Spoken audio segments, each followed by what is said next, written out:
তোমার ক্লিকের সাথে কাজ প্রথম তোমার সেই জায়গা থেকে কতটা এক্সাইটেড বা কতটা ভীষণ ভীষণ ভীষণ এক্সাইটেড, কারণ this is my first web series এবং ওয়েব সিরিজটা ভীষণভাবে একটা প্রাসঙ্গিক সাবজেক্টের ওপর।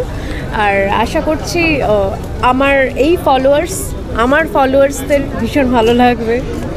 আর তোমার ক্যারেক্টারটা নিয়ে যদি বলো বা ক্যারেক্টার নিয়ে কতটা প্রিপারেশন নিতে হচ্ছে? ক্যারেক্টারটা আমি একটাই জিনিস বলবো, সবটাই ফলোয়ার্স দেখতে হবে, আমি এরকম করে কিচ্ছু বলবো না, ঠিক আছে? আর সবথেকে ইম্পর্টেন্ট হলো একটাই জিনিস, সেটা হচ্ছে হিয়া একদম আজকের ক্যারেক্টার এবং আজকের একদমভাবে একটা আজকের কনসেপ্ট, তো সেটার জন্য আমি ভীষণ বেশি ইন্টারেস্টেড ছিলাম এটা করার, এবং আমি করেছি এবং আশা করছি সেটা ভালোই হবে। আর তোমার ফলোয়ার্স কতটা পারে, মানে এটার পরে তোমার ফলোয়ার্স কতটা পারে সেটা কতটা?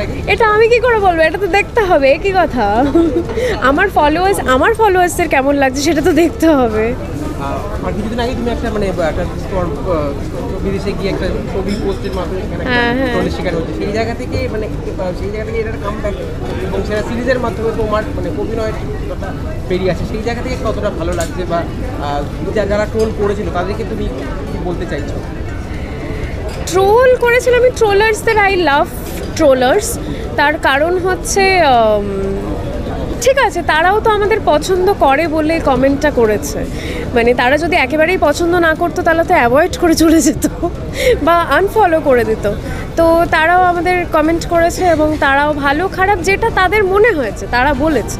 তো অফকোর্স ইটস মানে open platform, it's a public place যেখানে তুমি লিখতে পারবে যেটা খুশি, তোমার মনের ইচ্ছে, ইটস ইয়োর রাইট।